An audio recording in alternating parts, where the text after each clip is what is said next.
په اور کې سوځوګو موضوع سره مطابق پوښتنه وکړي. جزئیات ته مزه دلته یو خزه دلته د عمومیاتو کې مننه. جواب ورکوم. خبره وته ما خبره متاسفم زه دې څه په دغه هم تنشوي په چې د محکمه یا د قضا فیصله چې کوم ځای کېږي دا په حضوري میدان کې نه کېږي، دلته دفترو کې کېږي، هلته شاهدان غوښتل کېږي، شاهدان بل ته راځي په دې موضوع به شهادت ادا کوي چې دا محسن ده که غیر محسن ده. که چېرې محسنه وه دا ښځه به رجم کېږي، که غیر محسن هغه به په حد باندې دغه کېږي. نو ته زما څه زه دا پوښتنه ستا څه کوم، ته زما څه قضا په کوم ځای کې ده،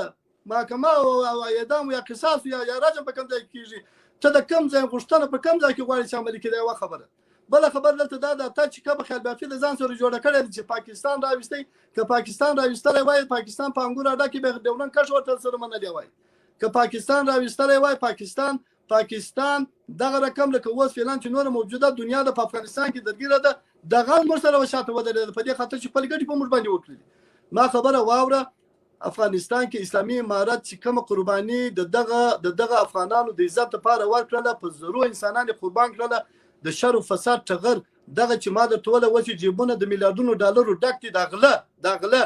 د شر او فساد چې په 20 کاله کې نه مو په دیموکراسي کې اصل پرېښوی عزت، نه مو په جمهوریت کې احترام وکړي، نه مو دیموکراسي احترام وساتئ، نه مو انتخابات په اصولي شکل باندې وکړله. تاسې په دې وطن کې څه وکړله؟ زه درته وایم موږ اسلامي نظام راویستی، اما زموږ دغه موجوده شرایطو مطابق خپل د ملت خدمت په هغه اندازه چې په کار عموم نشو کولی. بیا هم ملت مو اساس د امنیت ورته ورکړی. یو سړی به شپه ورځ په سړک باندې روان و، نن ستا په دیموکراسي کې ورسره وګوره څه حال دی، په امریکا کې دې څه حال دی. تا دغه راویلی دی چې د اسلام د بدنامۍ دپاره افرادو باندې ته فکر وایه. په چمني حضوري کې ښځه وویل. زه درته وایم هغه مثال دی، وایي د بزې لکۍ همیشه پر شا باندې راوښتي، څوک هېڅ نه ورته وایي. اما که د میږي لم یو ګډی پورته سو بیا به ټولې چکچکې پسې کوي. زه درته وایم کل انسان خطاون خیر خطاین التوابین. نبی علیه السلام هر انسان خطا کوي، طالب هم خطا به کړي، اما د طالب خطا تا ته ولې د کویکاف غوندې غر جوړ شوی دی. زه درته وایم ما ته مه ګوره، که ما په اسلام کې کم یو کاسې درلودلې، په اسلام کې دا شی نشته. اسلام ومنه، ته هم راسره ومنه، راسره کښېنه، ما ته ووایه د خدای غوښتنه دغه ده. د خدای په غوښتنو په مراعات کې اسلامي عدالت راځي، انساني عدالت راځي، اجتماعي عدالت راځي. بس دغه نیولې د پاکستان سره. پاکستان زما خبره واوره، پاکستان نن زه د غره پر سر ورته ناست یم، په یوازې سر مې ټوله پاکستان او دغه مزدورانو د اټمه سره چلنج کړله. د ایران د 15,000 په شپه د لښکرو سره زه په جنګ اخته یم. طالب وپېژنه، اسلام وپېژنه، دا د اسلام زور دی. واسه ستا دیموکرات راوله ورته یوه شپه ما سره په لغرې کې تېره کړه، سر کونه سره وټکه، قسم په ذات د خدای کې دلته یوه شپه تېره کړي. راسه دلته زه ایمان درښیم، راسه دلته زه دین درښیم، راسه اسلامي عدالت درښیم، سبا به د ښځو حقوق د اسلام مطابق درښیم. هغه غوښتنه به درښیم چې خدای په قرآن کې وایي، هغه خدای چې ته پیدا کړی وقرنا فی بیوتکن، خپل په کور کې کښېنئ او ښځو ته ورته وایه، ښځې ته وایه ځه ووځه لاړ شه، خدای وایي کښېنه ولا تبرجن تبرج الجاهلیة الأولى. ګورئ اوس ناټو امریکا ده چې 10,000 ناټو امریکا په شمول د روسیانو په شا کې متحد کښېني. ما دې په ذات د خدای قسم که د خدای د دغه مقدس قانون په خلاف باندې څه وکړی شي، په والله قسم که څه وکړي چې زر د ګیدړو لکۍ سره غوټه کوي، زر پروپاګانډ وکړي، زر د ښځو حقوق رامخته کوي، په والله قسم که په دې وطن کې ستاسې هغه منحوس ارمانونه په دې وطن کې پیاده شي. دا زما آخري خبره. ډېره مننه نیازی صاحب محترم. یو خبره اجازه ده بلم یو پوښتنه اجازه ده بلم راته مهرباني. مننه. د موضوع مربوطه موضوع مربوطه که موږ تاسو وګورو د نبی علیه السلام په وخت کې یو بانډچي راغلی و د نبی علیه السلام چوپړې ته یا جومات ته، هغه نه پوهېده، هلته ګلم په مخ متیازې وکړې. آیا صحابه کرامو راجیک شو؟ دی راجیک ګورئ باولې وکړې، خو هغه یې راجیک دوی صفایي وکړه که نه. نو دلته موږ وایو چې هر چا نه خطا کېږي، خو موږ هم انسانان یو، موږ هم خطا او کم قاسي وشو. موږ ولې دا 25 کاله دا 15 کاله په اور کې ولاړه سو د اسلام د شطر په نامه باندې، د اسلامي نظام په نامه باندې موږ ولې وژل کېږو د اسلامي نظام په نامه باندې، او چې هر وخت شي موږ اسلام که موږ ته د اسلامي نظام نه که افغانستان ته تاسو اسلام راوړئ او موږ په اسلام باندې پوه کړئ، افغانان په اسلام باندې پوه کړئ، زیاتره زموږ او ستاسو افغانان مسلمانان 3 وخته مونځم هغه د خپل مونځم یو سورت اخلاص سره کوي هغه 3 رکعاته وتر واجب کیم که زه درته اوس وایم حقیقت درته وایم صلیخ 50% خلک په 3 رکعاته وتر واجب تاسو نه پیغام افغان 119 دلته موضوع ده د پنجاب او د روس او د ایران خوارجي د پوست د طالب په نوم باندې دي دا د صلح د مذاکراتو نه تېښته کړي د لیلن او د ابولولو دفترو باندې ګرځي په دغه مسایلو باندې راوڅرخي په جزئي مسایلو باندې وخت مصرفوي دلته موږ دغه خلکو چې توپک اغشته دا اوس زما او ستا ورونه وژني زما او ستا کلی بانډه او زما او ستا ملي اردو ملي سرباز شهیداني که دوی په اسلام باندې شرف وای که دوی د اسلام نه خبر وای دا کار کوو خو نه کوو زه چې دا راځم دا موضوع مې په همدغه ده دا خبره مې په همدغه ده دغه خلکو ته چې توپک ورکړی دا چې هله جهاد ده افغان یو سل 19 ډېرې بخښنې سره دلته کومون نن د مولوي صاحب ناظم ملاتړ کوو یا د افغان ولس ملاتړ کوي هغه یو وجوهات لري بالکل بار تکراری مولوي صاحب محترم همیشه د پاره هر لایف ته چې راغلی دغه اوس نن زمونږ په لایف کې کم از کم یو 50 ځل دا خبره د هر رور جواب ته تکرار کړه چې انسان ما خطا کیږم بعض وخت تیروتنه کیږي تیروتنې شوي دي دا نه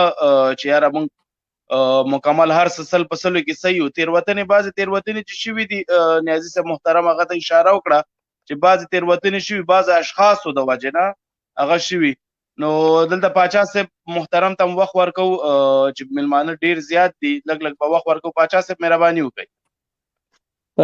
سلامونه ونیکي هیلې ټولو سټوډیو مرګړو ته خصوصا ملا صاحب نیازي ته خوشحاله شو چې دا خبرې کوي او موضوع باندې خبر شو زه فقط یو څو خبرې دې موضوع نه دغه کوم تاسې په التباس وکړو یو د ډاکټر نجیب په باره کې زه نه غواړم چې ما ته ملا صاحب د دې جواب راکړي یا په دې تفسیره وکړي خو زه به تاسو ته افغانانو دا ویم چې د ډاکټر نجیب ویډیوګانې م راوالی او چې دا د اسلام غټې غټې دعوې کولې د دا خلکو ویډیوګانې م راوالی نور ولس به قضاوت وکړي چې چا د وطن دوستۍ خبرې کولې چا د جوړې خبرې کولې او چا د ورانۍ خبرې کولې که په دې افغانستان کې یوازې یو ډاکټر نجیب یا د ډاکټر نجیب د ورور څه قصور بیا د بامیانو د بوت څه قصور دا بل ورځ ما د مسعود په انټرویو واورېده دا ملا صاحب نیازي کېدای شي دا کلیپ یې نه کتل هغه وایي چې ما ډاکټر نجیب ته ویل چې ما سره لاړ شه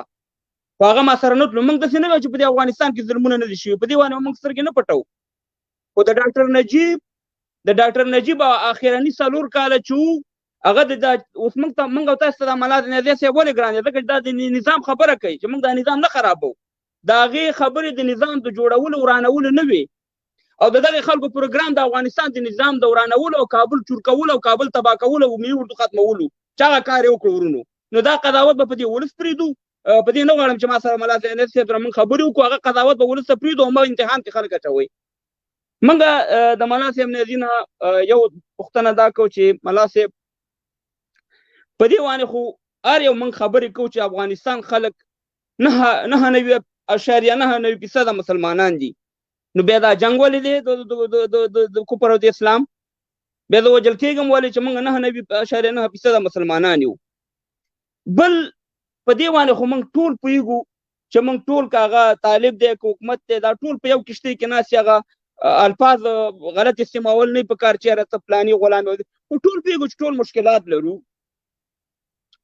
موږ ته دا دنیا موږ ته ټوله ګوري دا دنیا یعنی تاسې دغه دنیا اوس دغه موبایل ته راغونډه شوې ده تاسې قضاوت وکړئ خپله ملا صاحب چې موږ په دنیا کې کوم افغانانو موږ نوم وشرمو د افغانستان چې هغه شانې تاریخي وطن چې د یو طرف او بل طرف نه هېڅ موږ د دې دنیا نه نه سیاسي شعور زده کوو نه د خبرې زده کوو نه د هغې په تګلا روانېدو اوس همدا زه دغه اماراتو ته تللی وم دغه 7 ملکونو ته هلته د دنیا کفار پراته دي د دنیا کفار هلته راځي چکرو ته راځي اډې موجود دي راځي ورو سوداګانې م کوي هلته خو نه د چا دین خراب کو نه د چا اسلام خراب کو ملای ښه ښایسته ورونه په عزت کې خویندې په عزت کې میندې په عزت کې مکتبونه دي او وروره پلازي دي او مهربانه ترقي دي سړکونه دي ټول یې شو مشرت کې ژوند تېروي د افغانستان ته څنګه کافر خپل کېږي دلته وروره زما دین هم خرابوي دا په دې باندې زه نه پوهېږم ملا صاحب او بل ملا صاحب که موږ او تاسې هر څومره دغه وکړو دا دوه پوښتنې شوي که هر څومره موږ او تاسې دلته جنګ وکړو دا نن د افغانستان د تا ته سپارم دا افغانستان ته څنګه جوړې ملا صاحب چې ته د دې کفارو سره دغه ونه کړي چې یاره ما ته به دا پول به ته جوړې ځکه چې شی لرم نه دغه موبایل باندې چې تا سره خبرې کوم دا هم کفارو جوړ کړی دغه انټرنیټ باندې چې ته په غر کې ناست یې زه دلته ناست یم دا هم کفارو جوړ کړی کفارو راته دا کړی دی نو زه دا څنګه کولی شم ملا صاحب چې زه د افغانستان بیا د دنیا د نقشې نه ورکم او ځان ته یو شی شروع کړم خامخا به د دنیا سره به دا سر د دسې کوم او بل ملا صاحب تاسې چې ووایئ چې موږ دومره کسان وژنو نو دغه کسانو مهرباني وکړه تاسې ویډیوګانې دغه کوئ چې دغه ولس په دې دغه باندې ستاسې دا ویډیوګانې وګورو چې ملا صاحب واقعي د ایران نه یا د سوریه نه د نورو ځایونو نه راځي په افغانستان کې مداخلت کوي یا پنجابیان نو مهرباني وایي صاحب دا 3 یا 4 سوال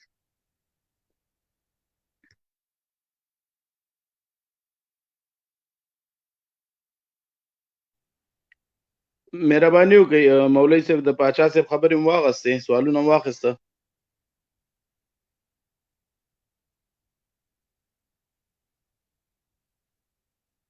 مولوي صاحب محترم ستاسو غږ نشته دی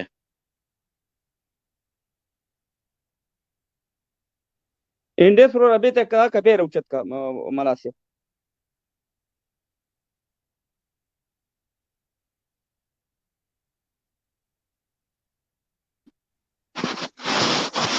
سلامونه او احترامات د موقع ته په استفاده ټولو ته سلامونه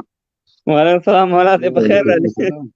ته خو ملای تا نه هم پوښتنه وکړو که نه استاده زه دا خیر دې خبرې به بیا راو سوالو جوابو ته به راسو انشاءالله چې د دوی راسي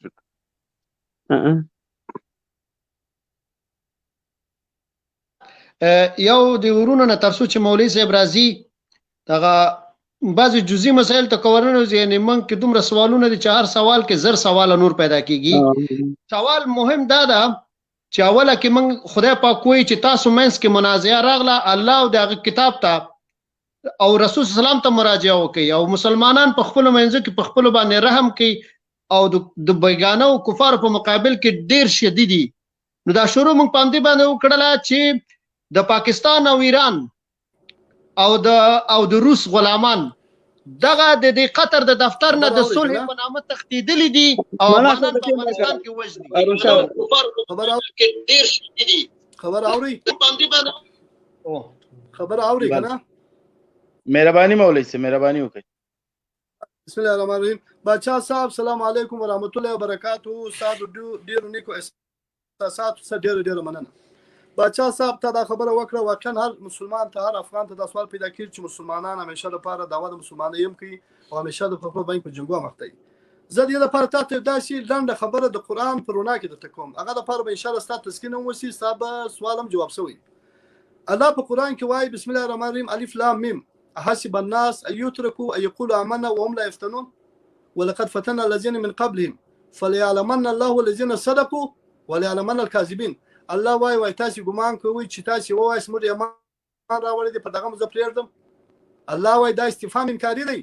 وای تاسو دا ګمان کوئ چې تاسو وایي موږ ایمان راوړی دی په دغه باندې پریږدم نه دا وای فليعلمن الله الذين صدقوا وزهت من خامخا د لم د تاکید دی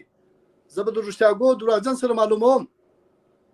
دا دنیا چې دا ګوره بادشاه صاحب دا د خوب خوراک دنیا او د خوب دنیا نه ده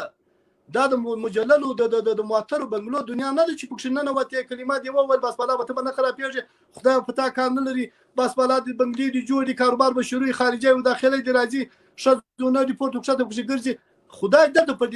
دنیا کې نسخه راستلې ده بادشاه صاحب الله تعالی د دنیا ته نسخه رالېږلې ده دنیا ته ویلي ده دنیا دغه نسخې مطابق روان سي فلنحيينه حياة طيبة کچېرې د نسخې مطابق روان شو زه به تاسې ښه ژوند در کوم ښه ژوند دا دی چې په ښه بنګله کې به اوسېږې اما په ښه طریقه به مسجد ته هم ځې په ښه بنګله کې به اوسېږې د مظلوم دفاع به هم کوې په ښه بنګله کې به اوسېږې کفارو مقابل طلاق ولا الله تعالی وایي قاتلوهم